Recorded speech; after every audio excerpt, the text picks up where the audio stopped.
नाही नाही बोलवलंय म्हणे तुम्ही चला. गेले तिथे. म्हणे सांगा तुमचं धन मी वापस घेणार नाही, पण मला सांगा हे चौथं चरण तुमच्यापैकी कोणी केलं? खरं बोला, मी धन तुमचं वापस घेणार नाही. ते तिघं म्हणाले आम्ही कोणीही नाही. एक जण बाहेर आम्हाला भेटले, नक्कीच कालिदास असेल. भोजराजांनी म्हटलं बाहेर कोण बोलवा त्याला. कालिदास आले आणि त्यांनी सांगितलं की हो महाराज आशेने आले होते तुमच्याकडे आणि मी हे चरण बदलून घेतले. अर्थकृते, काही यशासाठी. कालिदासासारखे यशासाठी करतात. त्यांना धन हवं होतं का तिथे? पण त्या चरणाची क्वालिटी पाहूनच त्या भोजराजाला कळालं की हे काव्य कोणी केलंय, हे बदललेलं कोणाचं आहे? कालिदास. पण ते तिघ कशासाठी आले होते? त्यांनी कशासाठी हे काव्य केलं होतं? अर्थकृते, पैसा मिळावा, धन प्राप्ती व्हावी, राजा खुश व्हावा यासाठी नव्हतं. राजाला खुश करून अर्थप्राप्ती या काव्यातून व्हावी हाच प्रयोजनाचा भाग, उद्देशाचा भाग त्यांनी समोर ठेवला. बरोबर आहे. मग त्यांनी सांगितल्याप्रमाणे मग तो अर्थ काय? मग भोजराजाने म्हटलं कालिदासा आता तू विश्लेषणही कर की काय बदल केलास. तर त्यांनी सांगितलं की तुम्ही 3 चरण छान लिहिले की जांभळाची फळं पिकलेली आहेत, ती पाण्यात पडतात, मासोळ्या काही तिला खात नाहीयेत. पण त्या आवाजाचा काही चरण योग्य नव्हता. पण मासोळी का खात नाहीये याला एक पुष्टी करण्याचं चरण जे आहे ते योग्य वाटलं म्हणून मी हे केलं. जाल गोलक शंकया, कोळी जे जाळे फेकतात त्यामध्ये गोट्या टाकतात, कणकेच्या गोळ्या करून टाकतात जेणेकरून मासोळी ती खायला येते आणि जाळ्यात अडकते. ते जेव्हा जांभळं पडतात तेव्हा जाल गोलक शंकया, त्या मासोळ्यांच्या स्मरणशक्तीत काय येतं? ते जाळ्यातली काय गोळी आहे. आता आपल्याला पुढे काय होणार? मग ही जर गोळी खायला आपण गेलो गोळ्याच्या जाळ्यात अडकणार, फसणार. म्हणून त्या शंकेनं या मासोळ्या काय करत आहेत? म्हणजे ती चरणपूर्ती झाली की नाही, तो श्लोक पूर्ण साचेबद्ध झाला की नाही. मग हे असं काव्य अर्थकृते झालं आणि मग त्यांना अर्थप्राप्ती झाली. म्हणजे नुसतंच कुठलंही रला र टला ट केलं तर काहीतरी काव्य होईल का? नाही होणार. त्या शब्दांमध्ये मी तुम्हाला म्हटलं जसं शब्दार्थौ सहितौ काव्यम, शब्दांनी अर्थ पाहिजे पण अलंकार पाहिजे, छंद पाहिजे, त्यातली एक विशिष्ट रचना पाहिजे, त्यातून गहन अर्थ पण साध्या शब्दात अलंकारिक शब्दामध्ये व्यक्त झाला पाहिजे. मोठा एखादी गोष्ट छोट्याशा काव्यातून सांगितली जाते. बरोबर आहे ना? आपण असं म्हणतो की सरस्वती देवीचं वर्णन करा, निबंध लिहा बरं. तर आपण काय करतो? सरस्वती देवी विद्येची देवता आहे, तिचे वस्त्र शोभन आहे, ती अतिशय सुंदर दिसते, तिच्या हातामध्ये वीणा आहे, अमुक अमुक पानभर निबंध लिहू शकतो की नाही? लिहू शकतो. परंतु कुणीतरी एका कवीनं या कुंदेंदू तुषारहार धवला, या शुभ्र वस्त्रावृता, या वीणा वरदंड मंडित करा लिहून ठेवलंय की नाही? त्यावर अख्खं पान नाही 10 पान लिहू शकतो इतकं ते 4च ओळीमध्ये लिहिलंय. बरोबर आहे? काय काय लिहिता येतं तिथे? या कुंद इंदू तुषार धवला. कुंद म्हणजे कुंद, पांढऱ्या कमळाला कुंद म्हणतात किंवा मोगऱ्याच्या फुलाला पण कुंद म्हणतात. इंदू, इंदू पौर्णिमेचा चंद्र.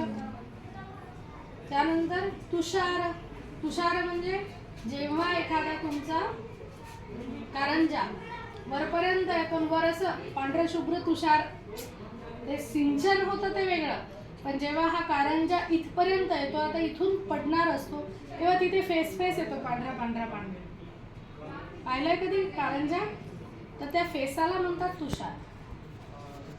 कुंद इंदू तुषार यांच्याप्रमाणे धवला. धवल म्हणजे पांढरी शुभ्र, पांढरी फटक नाहीये, शुभ्र आहे. या कुंदेंदू तुषार हार धवला, या शुभ्र वस्त्रावृता, शुभ्र वस्त्राने जी आवृत आहे, जिने परिधान केलेलं आहे शुभ्र वस्त्र. मग हे सगळं, मग याला आपण शुभ्र काय, मग पवित्र, पवित्र कसं असतं? मग वाणी, क्रिया, कर्म आपण कितीतरी लिहू शकतो त्यामध्ये. म्हणजे 4 ओळीमध्ये असंख्य मोठं काव्यही तयार, एखादा मोठा निबंध असतो, हे काव्याचं सामर्थ्य.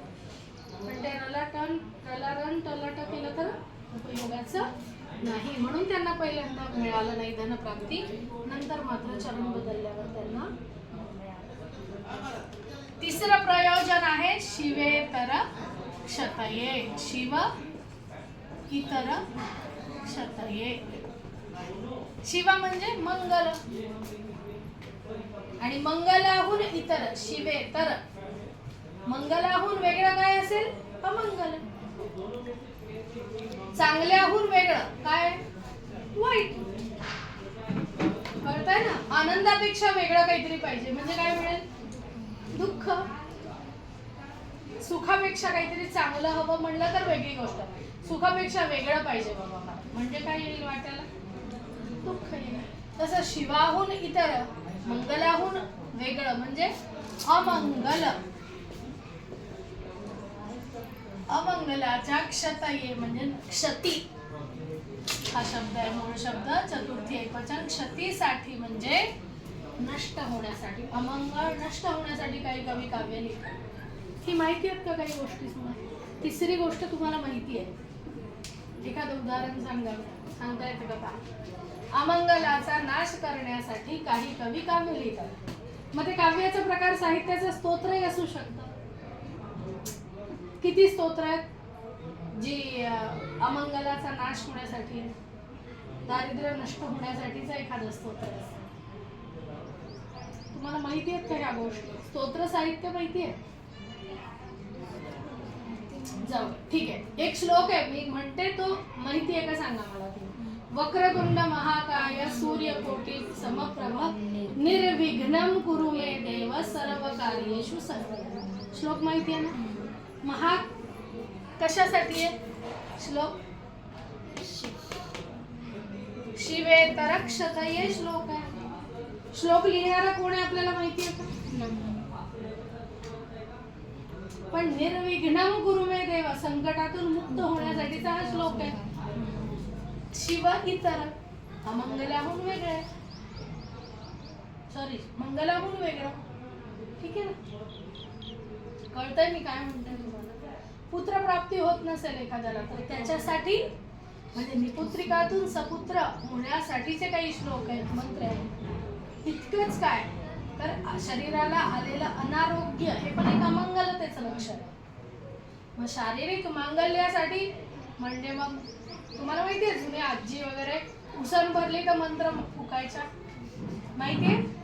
त्या फुंकायच्या मंत्र आणि मग ते करून ते खरंच कमी व्हायचं. तो विश्वास असतो, आस्था असते आणि त्या मंत्रात त्यावर सामर्थ्य असतं. तर हे काय शेवटी तिसरं प्रयोजन आहे, शिव इतर क्षतये. अमंगलाचा नाश होण्यासाठी काही कवी काव्य. पहिलं यश प्राप्तीसाठी, अर्थ प्राप्तीसाठी, आणि तिसरं काय? अमंगलाचा नाश करण्यासाठी. ओम भूर्भुवस्वः तस्य वितुर्वरेण्यं भर्गो देवस्य धीमहि धियो यो नः प्रचोदयात्. कशासाठी आहे? बुद्धीचं दारिद्र्य दूर व्हावं, बुद्धीमध्ये लख प्रकाश पडावा, यासाठी हा गायत्री म्हणतो. तुला तर गायत्री नावाचा हा मंत्र पाठच पाहिजे. गायत्री म्हणजे काय? तल्लख बुद्धी, प्रखर बुद्धीची देवता आहे गायत्री देवी. प्रखर शक्तीची देवता आहे. ती शक्ती शारीरिक शक्ती नाही, ती आत्मिक आणि बौद्धिक शक्तीचं नाव आहे गायत्री. त्रायते, गायात त्रायते सा गायत्री. गाय म्हणजे गै, गाय, गाणं. मग आता गाण्यामधून त्राण काय असतं? रडगाण्यातून जी दूर करते, संकटाच्या कण्हनातून जी दूर करते.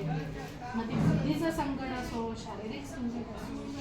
शारीरिक संकटही हे इथेच असतं. तुम्हाला मेडिकल सायन्स सुद्धा सांगतं, जेव्हा तुम्ही शरीराला आजार असेल त्या आजाराचा काय करा? दुर्लक्ष करा, त्याचा विचार करणं सोडा, आजार बघा.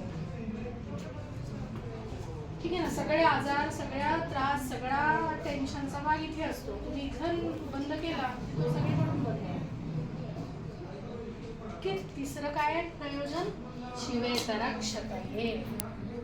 मयूर इत्यादींनी आदित्य सूर्य शतक वगैरे लिहिलं, मयूर कविता. तर त्यांनी काय लिहिलं होतं? लक्षात ठेवून लिहिलं होतं की मला हे स्तोत्र जे लिहायचंय, हे जे मी काव्य लिहायचंय, हे काव्य केवळ आणि केवळ या जगातील अमंगळ नष्ट हो यासाठी. पुढचं सद्य परनिर्वृत ये, तात्काळ मोक्ष प्राप्ती व्हावी म्हणून काही कवी काव्य लिहितात. गंगा स्नान करावं. खूप म्हातारी माणसं प्रयागराजला गेली आहेत आता. का? तर आता शेवटचा काळ आहे, त्यामध्ये जर आपण जाऊन आलो तर आपल्याला काय मिळेल? मोक्ष. आपल्या मागे सगळ्यांच्या मागे ही भूमिका असते. परनिर्वृत्ती, निर्वृत्ती म्हणजे पुन्हा वापस यायचं नाही आहे तिकडेच. आपलं हक्काचं घर का बांधतो आपण? का बांधतो? तिथे राहू शकतो याच्यासाठी नाही बांधत. ऐसी जगह बोलिये कोई न बोले उठ. त्या घरातून मला कोणी बाहेर काढू शकतं का? मग निर्वृत्ती असा अर्थ आहे. अशा ठिकाणी जावं ज्या ठिकाणाहून परत नाही कोणी जा म्हणणार नाही. ध्रुवाला जागा मिळत नव्हती, वडिलाच्या मांडीवरून काढून टाकलं सावत्राईने. मग ध्रुवाने काय केलं? अशी जागा आढळपद मिळवलं की जे आढळपद दिलं नव्हतं कोणी, त्यांनी मिळवलं होतं. अशा एका विशिष्ट जागेवर जिथून कोणी उठ म्हणू शकत नाही. कधीचा काळ लोटला, पण आजही आपण म्हणतो तो काय? ध्रुव तारा. बरोबर आहे. तो कोणत्या दिशेला असतो? पूर्व. आता घ्या चारही दिशेची नाव. कोणत्या दिशेला असतो? उत्तर दिशेला. ठीक आहे. तत्काळ मोक्ष मिळावा. मग आता अनेक असे कवी आहेत ज्यांनी मोक्ष प्राप्तीसाठी काव्य लिहिले. ज्ञानेश्वरी, ज्ञानेश्वरी सारखं काव्य कसं आहे? मोक्ष प्राप्तीचं काव्य आहे. त्याच्यानंतर वेगळं काही आहे का त्यांच्या आयुष्याचं? नाही. असे अनेक आपल्या याच्यामध्ये अनेक. आपला जो बाणभट्ट कवी आहे त्याने काव्य लिहिलं. कसं लिहिलं? कादंबरी लिहिली आणि पूर्ण, आणि पशुपक्ष्यांना ऐकवली. कारण राजाकडे गेला त्याचा अपमान झाला. तो आला आणि काव्य वाचायला लागला. मग सगळी सृष्टी, निर्जीव सृष्टी सुद्धा काय होऊन स्तंभित होऊन त्याचं काव्य ऐकायला लागले. सगळे पशु पक्षी सगळे ऐकायला लागले. तेव्हा ते राजाला कळालं. मग राजा आला आणि त्याने काय केलं? वाचलं आणि अग्नीमध्ये स्वाहा केलं. वाचलं आणि अग्नीमध्ये स्वाहा केलं. मग शेवटी राजा आला, कळालं त्याला की असं होतंय. तुला नाही कळालं पण सृष्टीला कळालं त्याचं काव्य. आणि तेव्हा मग उरलेलं वाचवलं ते आपल्याकडे सुबंधू नामक काव्य आहे. त्याच्यातला छोटासा काव्य.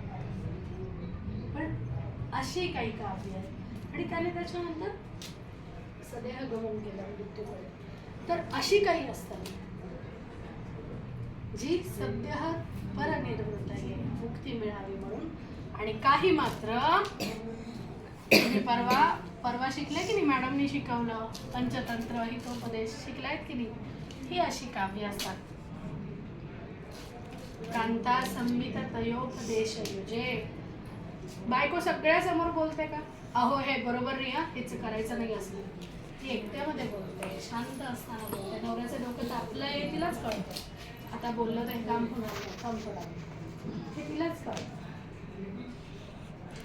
कांतेप्रमाणे शांत राहून उपदेश करण्यासाठी काही कवी त्याप्रमाणे उपदेश करायचा. मग आता उपदेश किती प्रकारचे आहेत? 3 आहेत. प्रभू संमित, सुहृद संमित